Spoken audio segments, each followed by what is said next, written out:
President Bongbong Marcos binigyan ng mataas na paggalang ng bansang UAE sa kanyang pagbisita. Mainit at may mataas na paggalang na sinalubong si Pangulong Ferdinand Bongbong Marcos Jr. sa United Arab Emirates, kung saan siya ay personal na tinanggap ni His Excellency Said bin Mubarak Al-Hajeri, Minister of State ng UAE Ministry of Foreign Affairs. Ang makasaysayang pagtanggap na ito ay patunay ng matibay at lumalalim na relasyon ng Pilipinas at UAE. Ito ang ikalawang working visit ni Pangulong Marcos Jr. sa UAE. Ang una niyang pagbisita sa Abu Dhabi noong November 2024 ay nagmarka bilang unang opisyal ng pagbisita ng isang Pangulo ng Pilipinas sa bansa matapos ang mahigit 15 taon. Isang malinaw na senyales ng pagbabalik ng aktibong diplomasya ng Pilipinas sa gitnang silangan.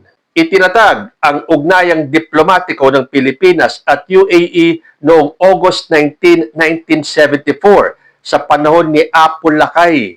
Ngayon, sa pamumuno ni PBBM, muling pinatitibay ang pagkakaibigan ito, nakatuon sa kooperasyong pang-ekonomiya, proteksyon ng OFWs at mas malawak na pandaigdigang pagkilala sa Pilipinas.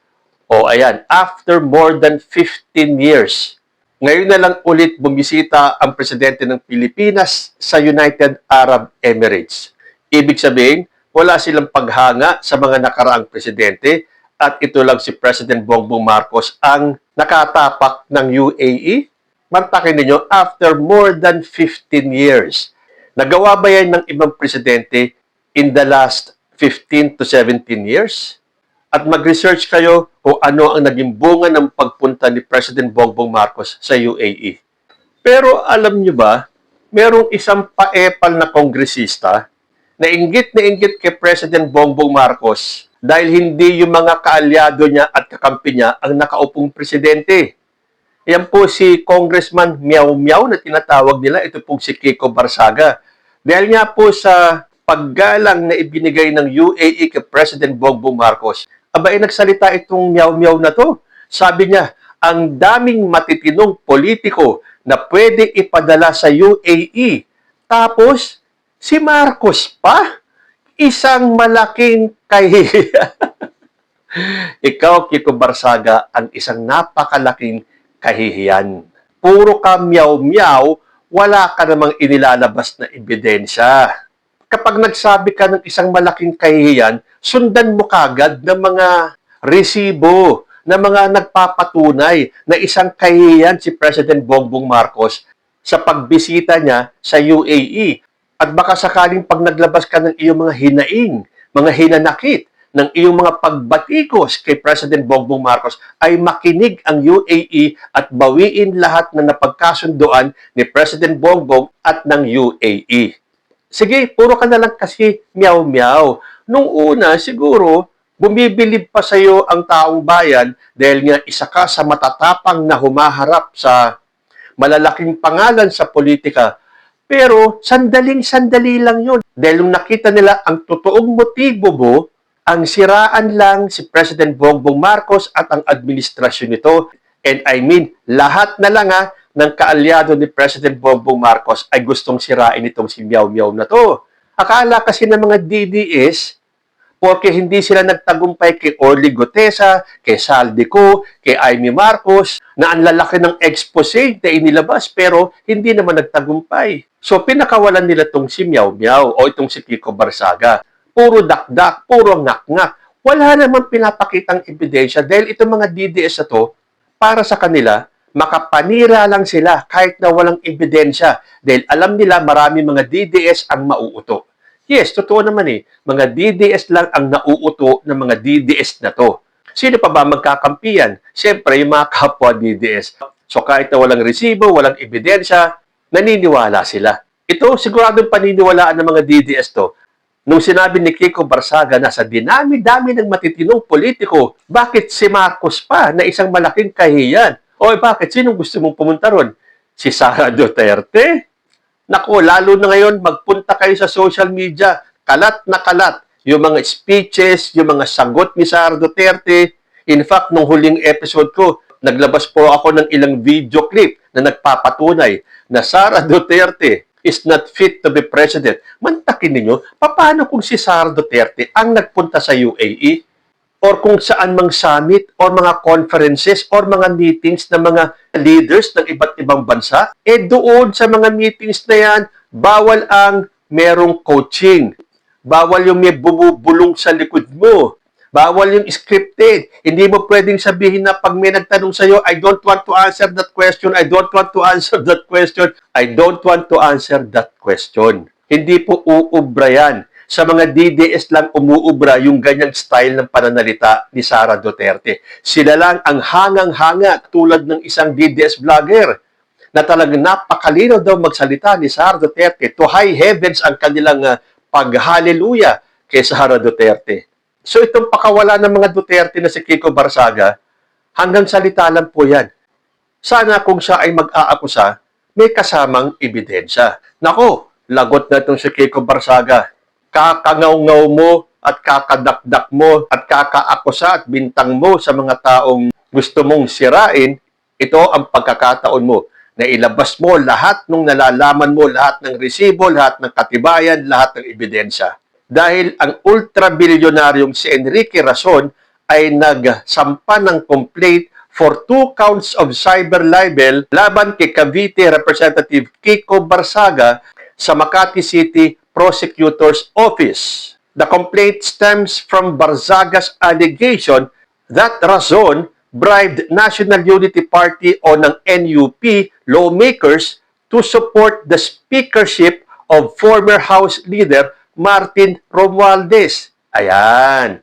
Kasi gustong-gusto nyo siraan si Martin Romualdez, dinamay mo pa itong si Enrique Razon na siya daw ang nag-bribe o nanuhol ng mga NUP lawmakers para suportahan si former House Speaker Martin Romualdez sa kanyang speakership.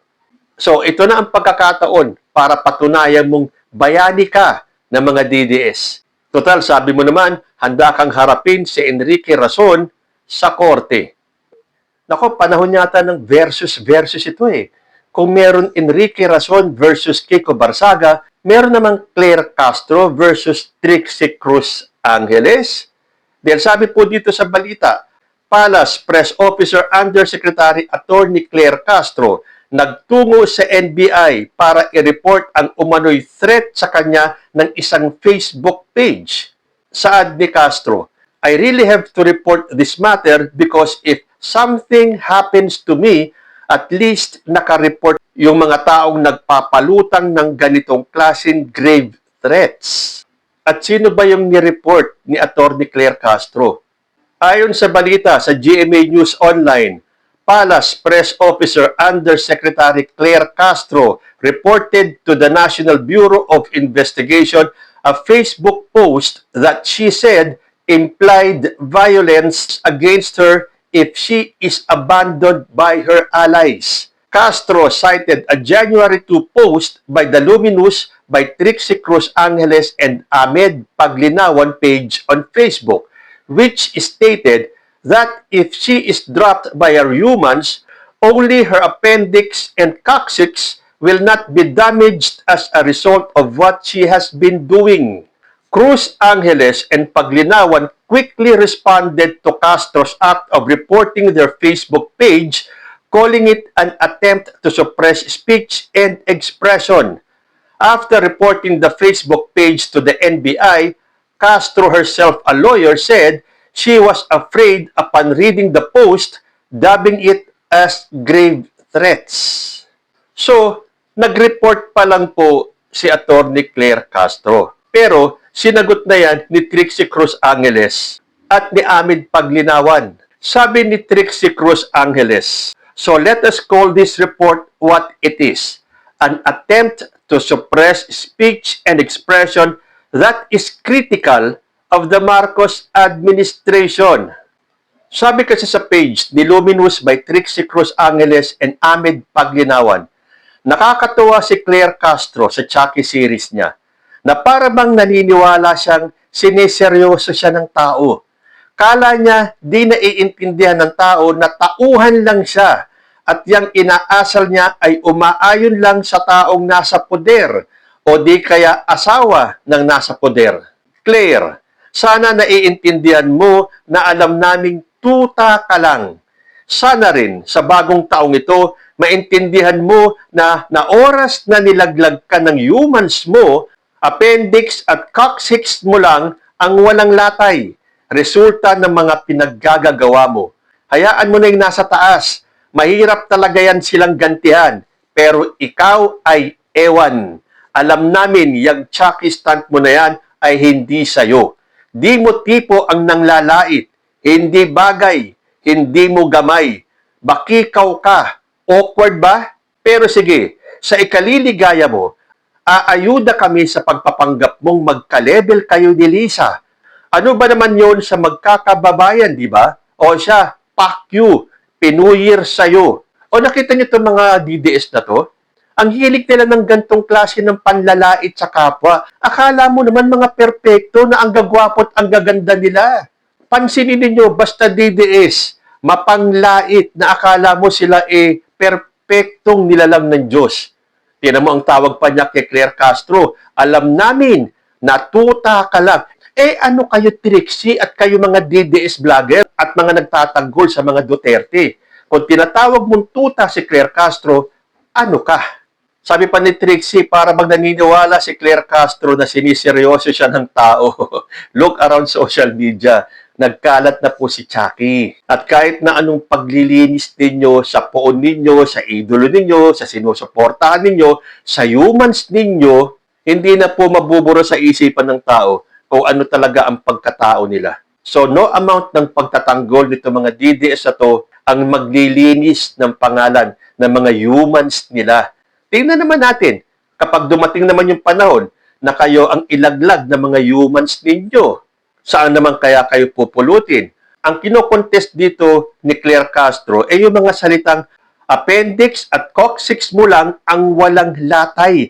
Resulta ng pinaggagawa mo. Ano ba pinaggagawa ni Claire Castro? Kundi ang ipagtanggol ang gobyerno, ang administrasyon ni President Bongbong Marcos dahil yun ang trabaho nila. Kayo, anong ginagawa nyo? Anong pinaggagawa ninyo? Di ba pinagtatanggol nyo din ang puon ninyo, ang mga Duterte? So anong pagkakaiba doon? Pero kayo, kung makapanglait kayo, ginagawa ninyong personal. Sa inyo nagsimula yan eh. Yung panlalait na mga kalaban ninyo, ngayon balikan kayo, balat sibuyas kayo. Akala nyo kasi mga untouchable kayo eh.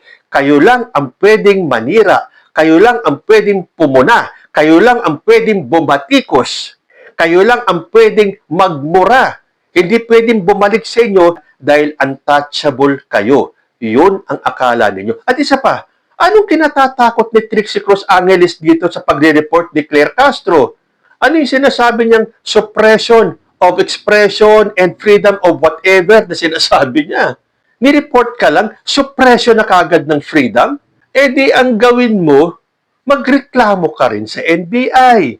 Tapatan mo yung reklamo ni Claire Castro. Kasi ngayon, ang hilig nito mga DDS na mag-akusa, na magbintang, na wala naman nilalabas na ebidensya. Ngayon kayo ay i-report or kasuhan kung ano-anong dahilan ninyo, harapin nyo na lang. Tulad nung gagawin ni Kiko Barsaga sa pagharap niya sa cyber libel na kaso na inihain ni Enrique Razon, ganun din dapat. Tit for tat na ngayon. Kasi hindi na po pwede yung kayo lang ang naninira, kayo lang ang nagbibintang, kayo lang ang nag-aakusa nang wala naman kayong maipakitang ebidensya. Di pag dinaan nyo sa korte, mapipilitan kayo maglabasa ng ebidensya.